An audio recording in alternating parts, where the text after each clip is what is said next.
Bueno, pues vamos ya con el siguiente capítulo. Después de una pequeña interrupción que hemos estado visitando Rumanía, en los Cárpatos. Y bueno, pues vamos a seguir. Estábamos con Rusia. Habíamos visto ya, habíamos llegado incluso a la guerra civil, las consecuencias de la guerra civil. Pero voy a volver un poquito atrás para complementar. Concretamente los 10 días que estremecieron al mundo. Y es que casi de la noche a la mañana el Partido Comunista de Rusia, creado por el grupo de bolcheviques del antiguo Partido Socialdemócrata, se hizo dueño del poder en el país más grande de Europa. Como sabemos, el lema de Lenin era todo el poder para los soviets. Bueno, pues siguiendo las instrucciones de Lenin, el Partido Comunista de Rusia, que controlaba a los soviets de las principales ciudades, preparó una insurrección armada contra el gobierno provisional de Kerensky. Para preparar el ambiente, el partido organizó manifestaciones populares en la capital contra el gobierno exigiendo el fin de la guerra. Un comité revolucionario se encargó de preparar el asalto a los principales centros de poder y comunicaciones de la capital, contando con el apoyo de soldados de infantería, de la flota anclada en el puerto, ¿no? Como ya hemos dicho otras veces, los marineros hambrientos de Kronstadt, y de obreros que recibieron armas y que posteriormente se convertirían en la Guardia Roja. La noche del 24 de octubre, las tropas leales a los soviets se apoderaron de los puntos estratégicos de la capital. Central telefónica, estaciones de tren, edificios oficiales.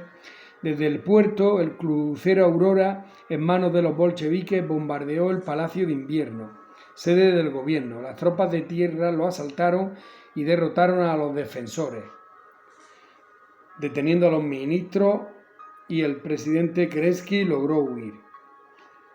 Bueno, más que defensores, eran defensoras porque era un destacamento de mujeres. Los hombres habían huido a buscar comida, estaban hambrientos. Tras la toma del Palacio de Invierno, los bolcheviques crearon un consejo de comisarios del pueblo, presidido por Lenin, que se proclamó ante toda Rusia como nuevo gobierno provisional del país. En todas las grandes ciudades los comunistas tomaron los edificios oficiales y con mayor o menor resistencia, según los sitios, se hicieron con el poder en nombre de los soviets, proclamando su obediencia al nuevo Consejo de Comisarios del Pueblo.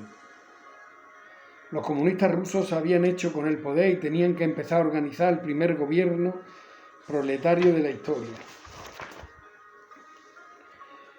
Bueno, pues entre 1917 y 1924, años de la muerte de Lenin, dirigió el gobierno de Rusia en tiempos difíciles. Aún quedaban muchas fuerzas contrarias al Partido Comunista que se organizaron para resistir y provocaron una guerra civil que duró hasta 1921, costando varios millones de vidas. Las víctimas no solo se debieron a los combates, sino también a la falta de alimentos que provocó la desorganización de la economía. Todo el poder quedó en manos del Consejo de Comisarios del Pueblo, presidido por Lenin. Los principales jefes bolcheviques asumieron puestos de importancia, Trotsky como comisario de Asuntos Exteriores y Stalin como comisario de Nacionalidades. El nuevo gobierno obrero de Rusia dictó a finales de octubre una serie de decretos que dejaban claro que su intento era ganarse el apoyo de las masas obreras y campesinas del país. Decreto sobre la paz.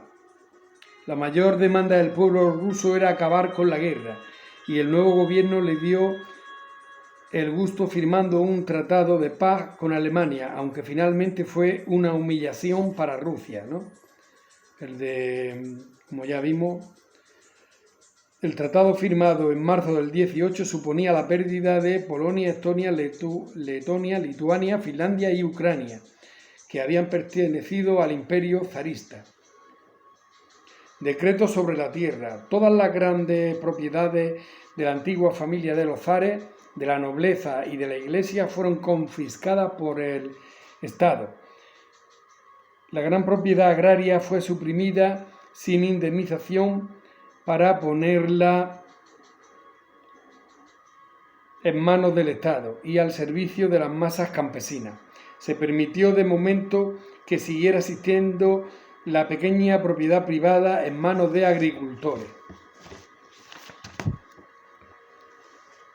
Los bancos, con todo el capital del que disponían, y las empresas industriales pasaron a manos del Estado. La propiedad privada prácticamente desaparecía en Rusia. El Consejo de Comisarios prometía al pueblo ruso que habría unas elecciones con sufragio universal para elegir una asamblea constituyente que decidiera la organización definitiva del Estado. De momento no se prohibieron los partidos políticos, contrario a los comunistas.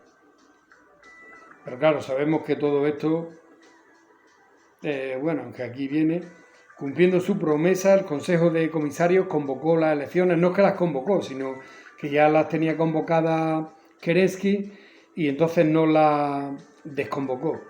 Se celebraron en noviembre. Contra todo pronóstico, los comunistas solo obtuvieron un 25% de los votos, por lo que quedaron en minoría en la Asamblea Constituyente. Lenin no aceptó esta derrota y decidió suprimir la Asamblea Constituyente, considerando que era una forma de poder burguesa. En su lugar sería un Congreso de los Soviets, el que representaría la voluntad popular, y el Consejo de Comisarios del Pueblo, el que actuará como órgano ejecutivo de gobierno. Este golpe de Estado contra la voluntad popular expresada en las elecciones no fue aceptado por el resto de los partidos políticos. Los comunistas terminaron prohibiéndolo y estableciendo que el único partido legal en Rusia era el Partido Comunista.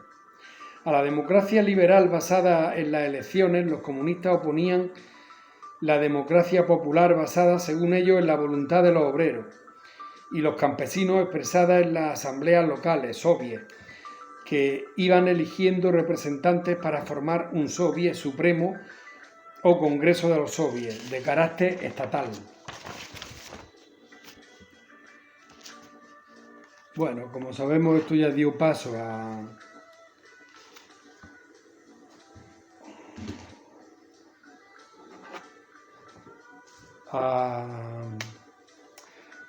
a la guerra civil, ¿no?, que ya hablamos en el capítulo anterior.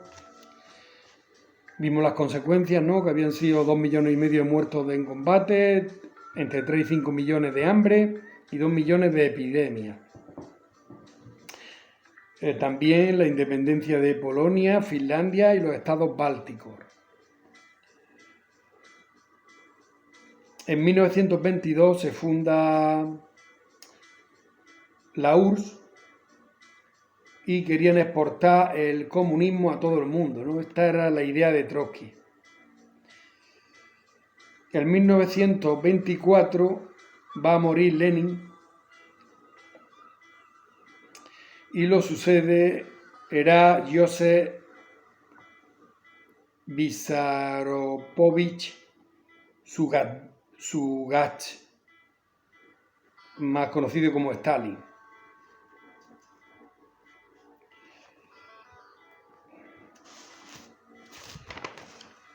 Lenin muere en 1924 y toma el poder Joseph Stalin, que va a ir del 24 al 53. De origen georgiano. Por un lado, le devolvió a Rusia un estado de potencia, estado de potencia mundial, y por otro, uno de los mayores genocidas de la historia. Cualquiera que osara contradecir el régimen era eliminado. Tiene como idea recuperar el territorio perdido en la guerra civil, ¿no?, Finlandia, Estonia, Lituania, Letonia, Moldavia, y expandir sus ideas por todo el mundo.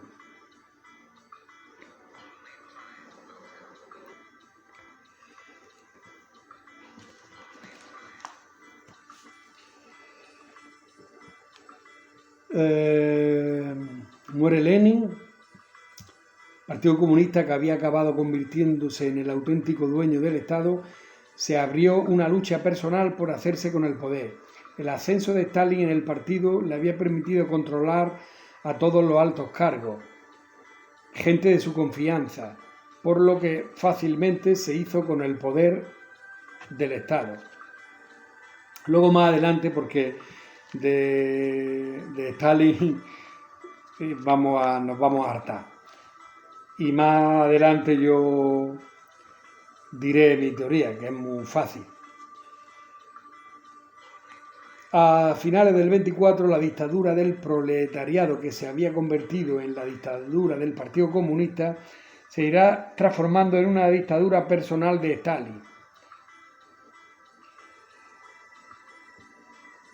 Cuando los comunistas acabaron de controlar el poder en los diferentes territorios del antiguo imperio ruso, creando repúblicas socialistas soviéticas en ellos, se organizó la definitiva Unión de Repúblicas Socialistas Soviéticas, la URSS, que mantuvo esta estructura organizativa hasta finales del siglo XX.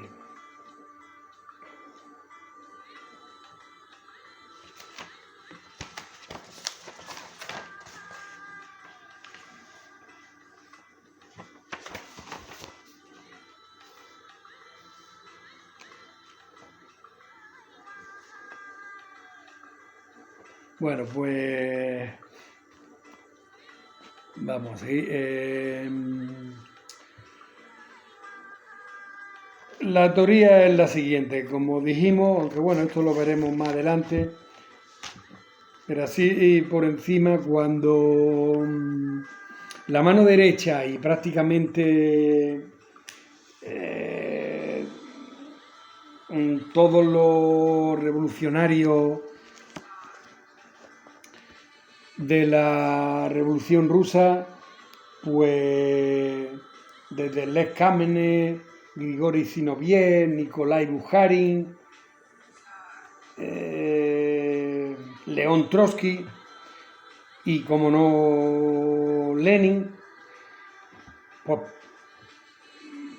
eran, digamos, unos intelectuales, aunque bueno, también luego, sobre todo Lenin y Trotsky, también se hartaron de asesinar, pero bueno, eran unos intelectuales y digamos que Stalin no lo era tanto, era más bruto, como iremos viendo, pero que bueno, que luego debido al oportunismo, pues bueno, él fue tejiendo una red, llamémosle una red clientelar, porque fue manejando el partido y todo fue por eso, ¿no? Porque para ese puesto se lo había ofrecido Lenin a Trotsky, pero Trotsky, al ser judío, pues pensó que no, que eso se le podía volver en su contra. Y entonces se quedó como comisario de Asuntos Exteriores y bueno, y luego ya pues al estallar la guerra civil entre rojo y blanco, sí fue jefe del Ejército Rojo, pero bueno, ahí ya empezaron las diferencias entre Stalin y Trotsky. Y bueno, y luego ya, pues claro, muere Lenin y hasta que lo sucede Stalin, pues bueno, tienen que pasar una serie de peripecias, pero claro, concretamente deja un testamento Lenin, porque hubo un momento en que Stalin, cuando cae enfermo, primero es herido, luego le da, en fin, tiene un ataque y cae enfermo. Entonces Stalin, que es el jefe del Partido Comunista, pues lo anula, prácticamente lo aísla y no le permite ni que se mantenga visitas con nadie, lo aísla del exterior. pero aún así consigue pasar su testamento a través de su viuda, en el que dice que propone que los camaradas estudien la forma de deponer de su puesto de tanto poder al camarada Stalin, porque lo ve demasiado bruto. Pero claro, Stalin, como ya maneja el partido, pues esto primero hace que la viuda lo desmienta en el diario Pravda, porque además le dijo que si no buscaba otra viuda, pero luego también ya prácticamente cuando ya eso era un clamor, pero bueno, él lo puso encima de la mesa y ahí el fallo de Trotsky fue que dijo, pues bueno, lo que diga el partido, pero claro, el partido era Stalin y ahí ya fue la tumba de... Pero bueno, me he adelantado y tengo mucha materia, pues bueno, seguiremos con otro episodio.